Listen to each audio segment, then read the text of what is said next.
Hey everyone, I'm Anthony Gethers. And I'm Greg Weiss. And we are good dudes with bad hearts. No, literally. Our hearts are broken. I have heart failure. And I have a transplant. We never thought we'd have heart problems. But we do. And they're real. And they suck. And that's why we're here. To talk to you about heart failure, heart attacks, and everything that comes with these conditions. Each week we will bring you an episode featuring guests with heart issues. We're talking about doctors and health professionals. And we're talking about everyday people. Like you and I. Together, we'll share useful information. Providing useful lifestyle tips. And how to prepare heart-healthy meals. We'll tell our stories and hopefully make your hearts better. Welcome to Change of Heart. Hey everybody, I am Anthony Gethers, and I'm here with my co-host, Greg Weiss.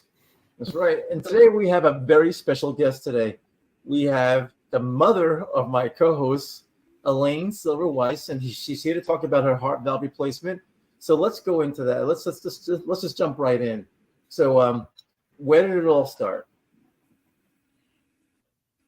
I woke up this morning with my heart beating that my partner said to me, I could see your heart beating. That's how out of my chest it was. And I called the doctor. They said, come right in. They listened to my heart, sent me to the emergency room, and I was there for 5 days, doing all kinds of tests. It was a local hospital where they did not do heart surgery, and then the cardiologist sent me to a center where heart surgery was commonly done. Okay. And when I got there, they were hoping to do a repair, a valve repair. But it turned out that it was necessary to do a total and complete heart replacement, valve replacement. Got it. Now, I'm going to ask this to Greg. What's the difference between a valve repair versus a valve replacement? Because obviously that's something I'm curious to know. A valve replacement is a much simpler, less complicated procedure. It's done to decide the amount of time that you spend in the hospital is greatly reduced from the whole the replacement. The repair is the simple thing, and they try to do it, but if they can't, they have to do the total replacement, which means cracking your chest. Cracking you open. Gotta split you cracking down. you open. Okay. That's a common theme on this show is crack you open. It's cracking you open. So and you just don't want to be cracking when you come back in. So now is the replacement kind of like changing a spark plug in your car? I'm sorry? Is the replacement kind of like changing a spark plug in the car where you kind of I think a spark plug might be easier. Although I've never tried it. Yeah, no, it's what makes part of this story unique is that when my mom had her valve incident, I was already in the hospital for about 3 weeks with heart attacks number 4 and 5 on my heart, my first heart, and I was getting treatment awaiting surgery for a heart pump. And I was getting treated in a New York City hospital. And my mom had been admitted into a hospital across the bridge in New Jersey. And we were talking on the phone about our heart surgeries pending. And I don't know how many mother-son dual heart experiences there are. but I'm claiming this as a first. And my brother, my mom's other son, was shuttling back and forth, sending messages of love, bringing me food, sitting bedside, keeping both of us calm. Wow. While we both had to have life-saving surgeries. And I wanted to capture what this moment meant to both of us, not only on this show, but just it's something that we share because we both had positive outcomes from it. Now I'm gonna talk to Elaine here. I'm sure back in the day when you first had Greg and you were holding him up in the hospital, you weren't saying to yourself, in 50 years, we're going to be sharing, having conversations about our heart surgeries. I didn't think you were going through that many years ago. Never thought about it. No, it always just bright future and all good things for him. Not this.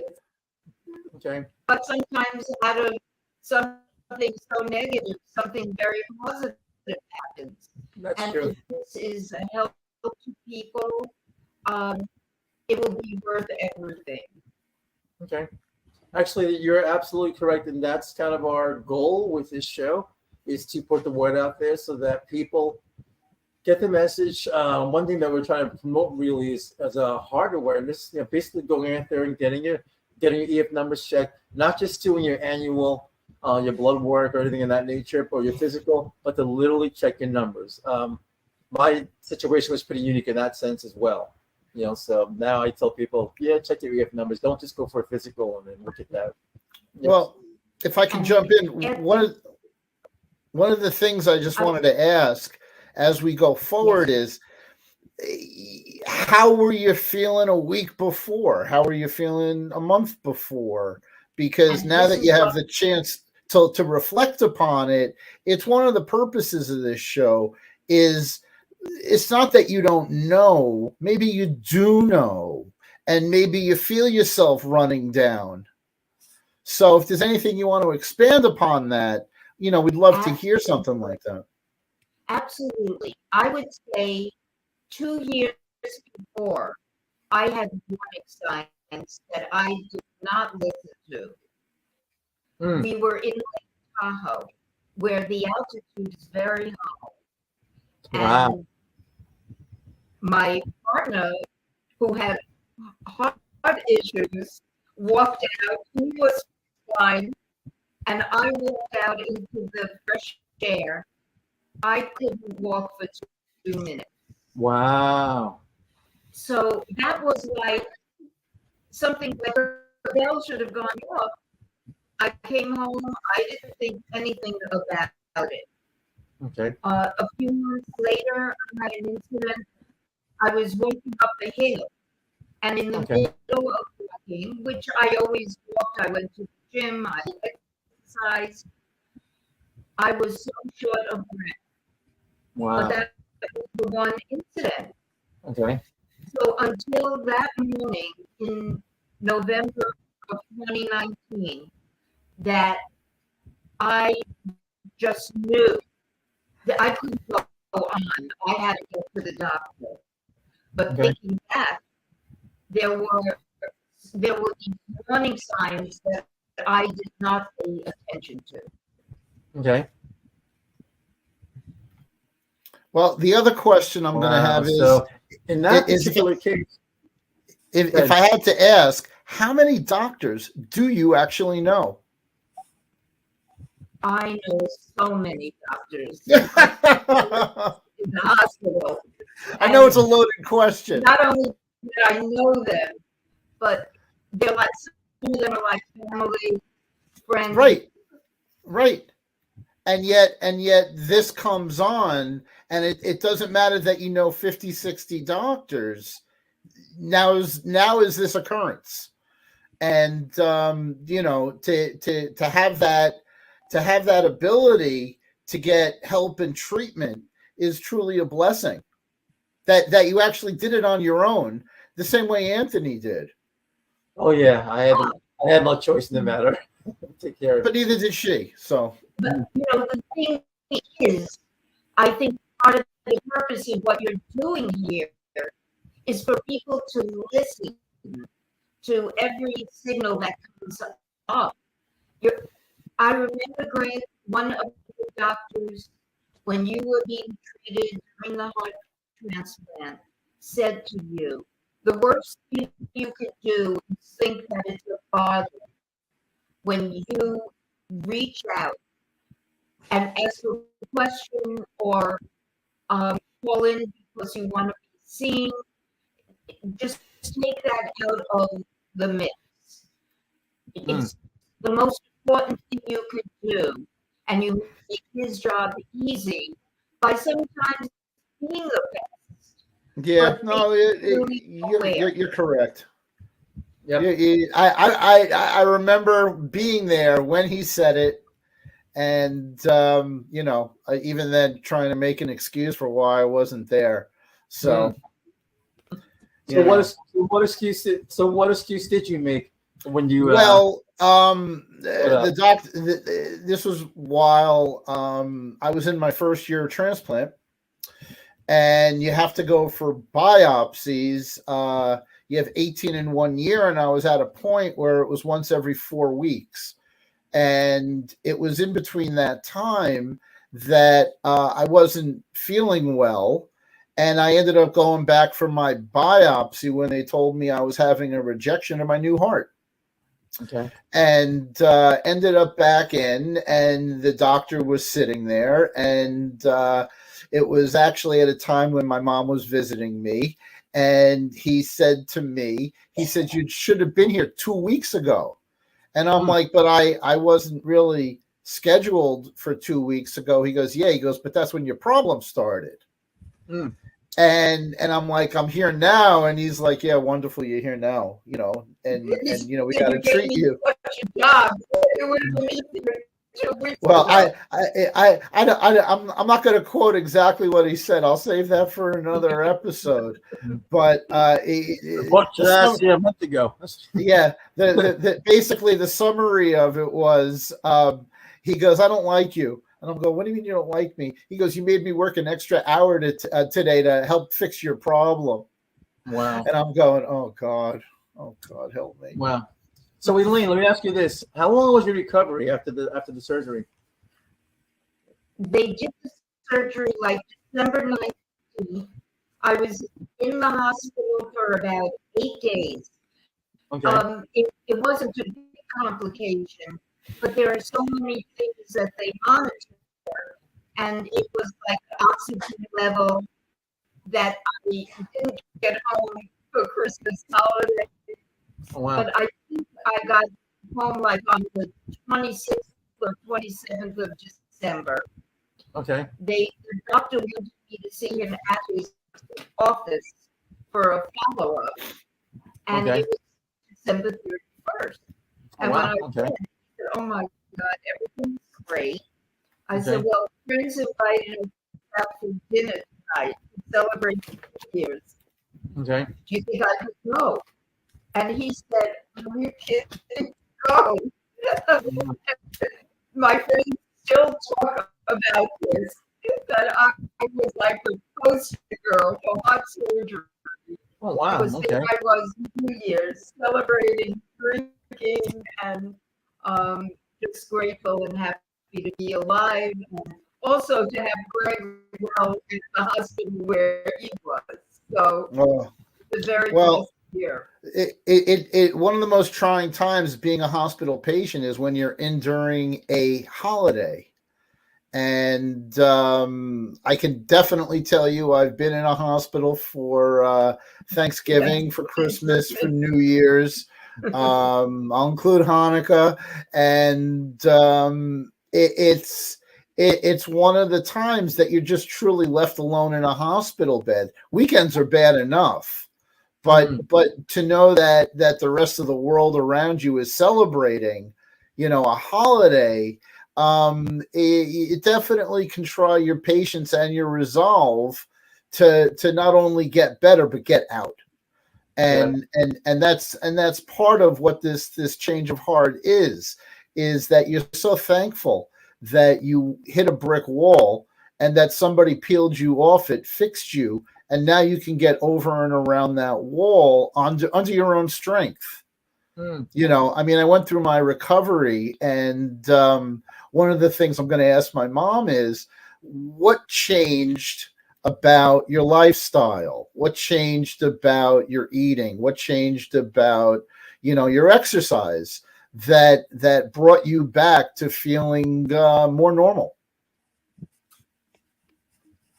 I think you become very conscious about things that everybody tells you about being heart healthy, and you watch your food. The best thing that I did after, I read in the newspaper an article written by a woman that had had heart surgery a few months before. Okay. And she said the thing that was life changing was going for cardiac rehab. And so that was something where maybe when you start, you don't really want to go be there, you're nervous. It was the best thing I ever did. Wow. And the 36 sessions, you're monitored. You have all of these positive people around you, encouraging you, and encouraging you to push, just being who you are. And it really put me back on like the right path for the rest of my life. Awesome. Let me ask you a question in reference, because you mentioned the food in your diet. Was there anything in particular that you might have said, okay, you made some changes to your diet? Was there anything that you decided that you were saying to yourself, man, this really sucks, but I have to do it? Like, you know, just the whole, like I know I've always ate pretty well anyway, but did you realize, was there anything you had to sacrifice to get yourself back into good health? I basically ate a healthy diet most of my life. My mom always ate a healthy diet. What? You always ate a healthy diet. Thank you. But remember, I always said, eat your greens. Yes. Well, what I was telling Anthony before we started was that you were the first advocate of any sugar substitute that ever hit the market.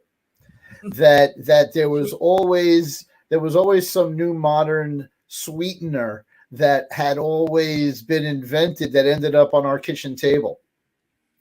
Even though we were fans of good old hard sugar, there was liquid this and there was powder that, and it always ended up on a grapefruit. Now you have to understand, none of us liked it, but we all knew our mom was looking out for our greater good. Awesome. Now, what do you do now for your regimen at this point? Like, what's your lifestyle like today in 2023? Like, what are you doing? Are you going for walks? Are you in the gym more often? Like, what's your very hard to walk here in Florida because it is so hot that it's really dangerous to go walking over the summer months. So I've gotten into aquaside, which is amazing. It's all the benefits of walking, running, cardiac, strength building, without any of the downside. So I do that 2 or 3 hours a week over different days, and I'm so invigorated again. And I'm going to get back in. I haven't been doing as much of that because the exercise is so satisfying, but I'm going to start doing that too. Another way of saying that if you're on a suicide mission in Florida, just go for a walk. Oh. And there are people that don't come out. Like they say, mad dogs in English do not go in the midday sun. Yep, just go for a walk, and everything is done. Wow. Yeah, I hear the stories about hot and humid, and like we have days like that up here.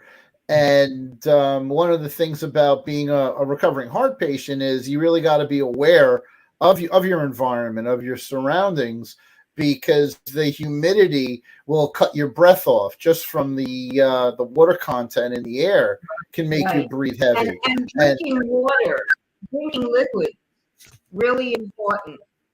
Yes. You don't want to get dehydrated. Yep, that is true. So speaking of hydration, how often when you had your replacement, did the doctors put you on a minimum amount of water to have per day? 'Cause I know that went for me when I went in for my heart failure. That is memorable. It's one of the things, like when I think about the first minute where you become awake, all I wanted was water. And they Okay. give you or put an ice cube in your mouth. Yeah, chew on an ice cube. Mm. It went on for like 3 days until I was crazed. But there are reasons for it. But yet it's one of the things that stuck in my head. Okay. Another thing, it's the one question I asked before the surgery when I was told that there was a possibility of total replacement of the cracking the chest. I Yes. said, how do you deal with pain Mhm. from this cracking up? And Cracking you like a peanut. the most amazing thing is that most people never complain about pain. It's manageable. And I will tell you that during the whole process, that was never an issue. And hopefully that will put people's minds at rest. That it's very rare that somebody can tolerate or complains about much discomfort. Okay. I can attest to that twice. So Is there an expiration date on the heart replacement valve? I mean, I know that Gray mentioned with I think they said like it's different for everyone, but mine was like 15 or 20 years. Okay. So 15 to 20. So 15 to 20 years, you can literally you're like a Tesla. like a Tesla. You know what? I feel that way. And what I've been seeing over the years, the difference in the development of what they've done to make this whole process easier.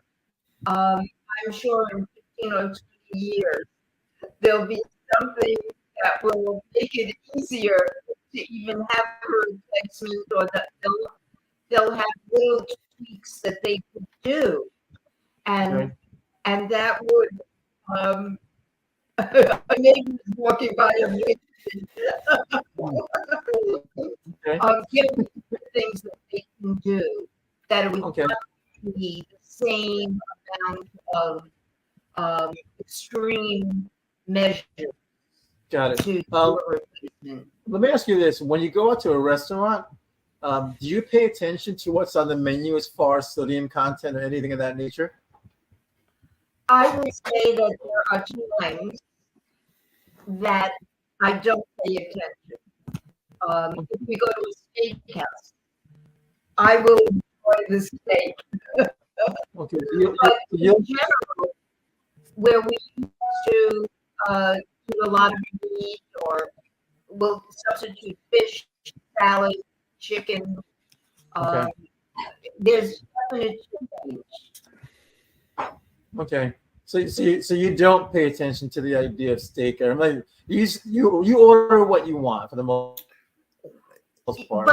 But you also eat relatively. If I could interject, it's definitely an issue of moderation, because you definitely want to lead 80 to 90% of the time away from that restaurant event to pay it forward, in the sense that you want to keep your diet on the straight and narrow, because at that event that you can let it all go and have that steak and the cream spinach and the potatoes. When you're with a guy from New Jersey who all he talks about is how great the hot dogs are and how many great hot dog places there are. Well, we indulge occasionally. Okay. Well, That's the truth. it sounds like as long as you're not doing them, look, as much as we all love cigarettes, and Hebrew National, you can't have those. You can't have them every day. Like you're not gonna. No. Yeah. In moderation, Anthony, like you Yes. said, in moderation. Now, are you a fan of ice cream? A fan Ice cream. Ice cream. That's more her partner. that Yeah. Are you a cream. fan of ice cream? Yes. Oh, ice cream. Yes. Yes. But what I try to do is buy the no fat or the yogurt and very controlled use of it. Small amount. Okay. Like I said, sugar substitutes, low calories. Low Not, calories. it's not so much the sugar that I want, just the fat. But there are things in life that you want, that you enjoy. Don't give up on. I don't think you should give up everything. Sugar and fat are all good. They're all good. They taste good. They're not good for you, but they taste good. Well, I'm just going to attest that when I believe it was after my transplant and my mother was visiting me, she had brought me the most unbelievable chicken salad sandwich from a high-end deli in Maywood. And it was the one thing I looked forward to because hospital food stinks.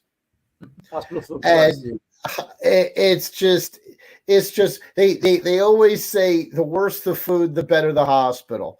But in my case, in my case, and when we talk to another guest, he's going to talk about it also, is it's kind of like being incarcerated in the sense that you become reliant on your loved ones and your caretakers bringing in objects for you to eat. And in my case, it was protein shakes. But when my mom showed with that chicken salad sandwich, oh my God, it was. You look forward to it. I mean, I know it's my mom, and I love my mom, and everything she's ever done for me, I could never thank her enough or repay her. But just to have that good food was just, it's over the top, and it makes you literally, like I said before, makes you want to go around that wall and over the wall any way you can. And I know we're interviewing her, and yes, but she's a big part of my inspiration, and that when she had to go through her event with a heart valve, that I really thought her story would be great for the episodes we're doing. Nice. I'm just going to compare it to what happened to my father, her husband, and how he went through a quintuple bypass. Whoa! And that was in the late 90s. And what's that? Oh, he had a valve replacement too. Oh, there you go. I had a whole heart, but he was done in a hospital in New Jersey, and his doctor was about to release a line of frozen foods. And we had seen him after the operation, and we're sitting, the three of us are sitting in the office, and he goes, I know what you're going to ask me. What should I eat? And he was telling us about how he's done this 20, 30,000 times, and that he finally had to start making a line of food so he didn't have to tell people what to eat. And it's a whole part of the heart recovery is what do you do afterwards?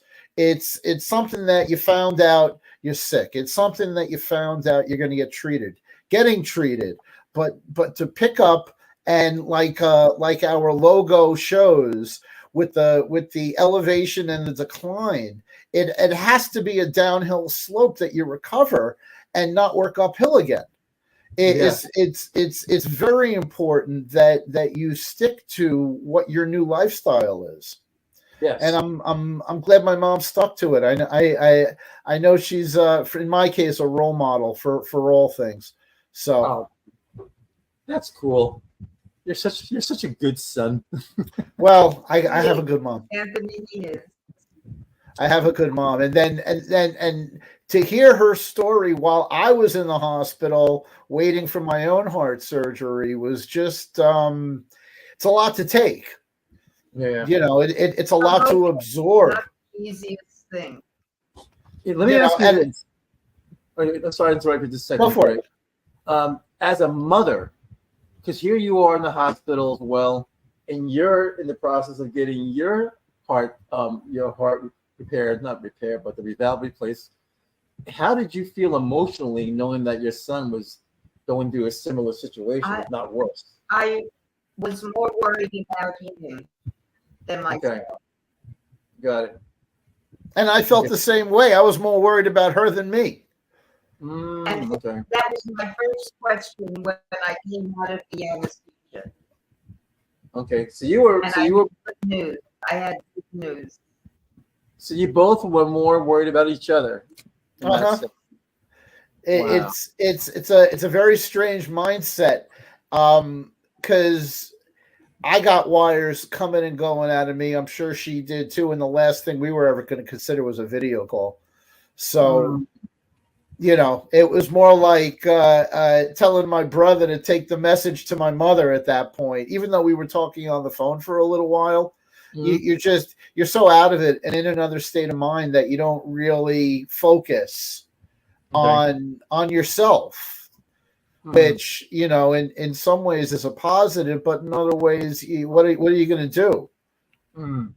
But you feel helpless. Yep. Wow. So, was there ever a moment you felt helpless, Elaine? No, I would say not. Okay. I mean, my friends call me Pollyanna. Okay. I always see a good outcome. I always see the sunny side, Okay. to the point that they think it's ridiculous. But Okay.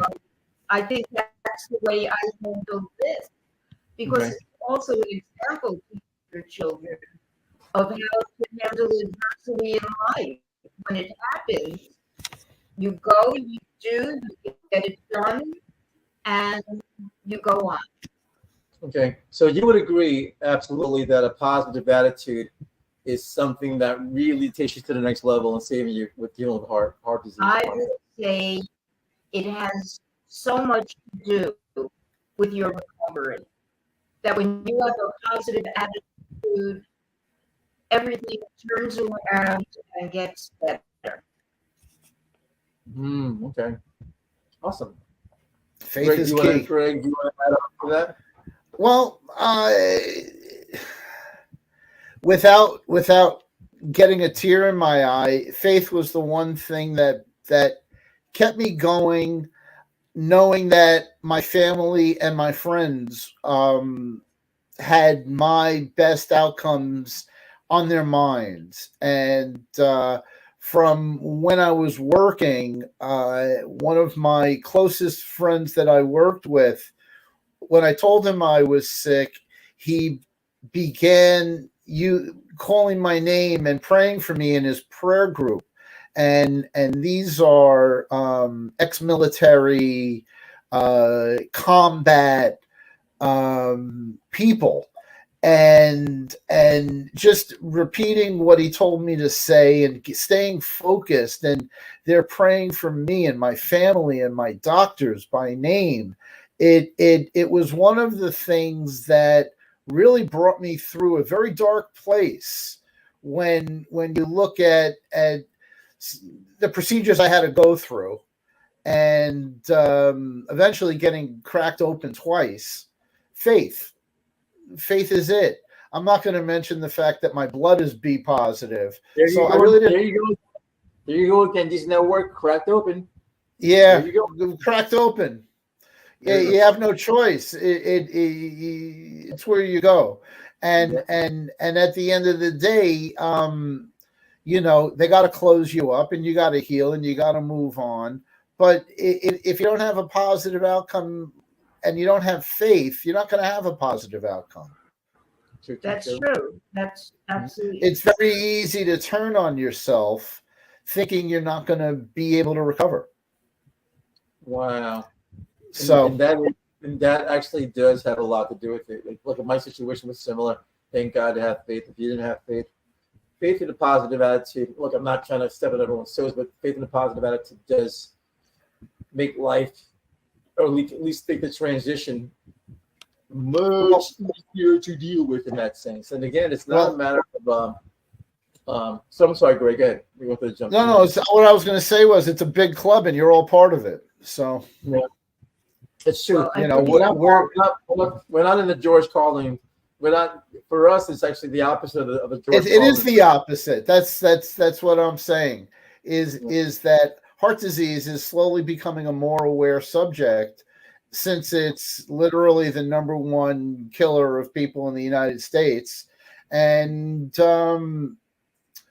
more awareness, but the varying problems and treatments are becoming more aware in this media conscious culture. We're gonna close this up.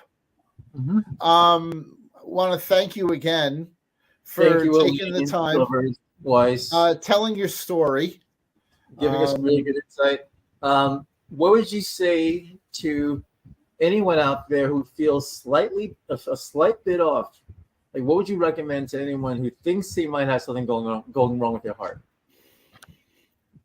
get it taken care of, get it checked out. If it's nothing, that's the best. And if it's something, it's the best that you went for help. There it is. Okay, so it's just the bottom line is get it checked out. That's the bottom line. Make sure know in advance. We've said that before. Also, to talk about diet, like what they should eat, what they shouldn't eat, even though you eat what you want, and for the most part, stay away from cigarettes and Hebrew National. Yeah. Well, sure. Only have them once a week, preferably on Shabbat. Unless you And get half. dragged. And you only have half. And only have half. Well, guys, this was terrific. I think you're doing an amazing job. And I think what you're doing is so important that there are going to be many people that are going to listen to your podcast. And thank you for saving their lives. Well, we appreciate that. We appreciate it. We really appreciate it. And as always, I love you. Can't wait to see you soon. Yep. And thanks for coming on. It was I newly love you. You're now my new mom. Thank you. Anthony, That makes you my Greg, brother. Thank you for the opportunity. Again, I hope it helps someone. Okay. Thank you. All right, Goodbye. thank you.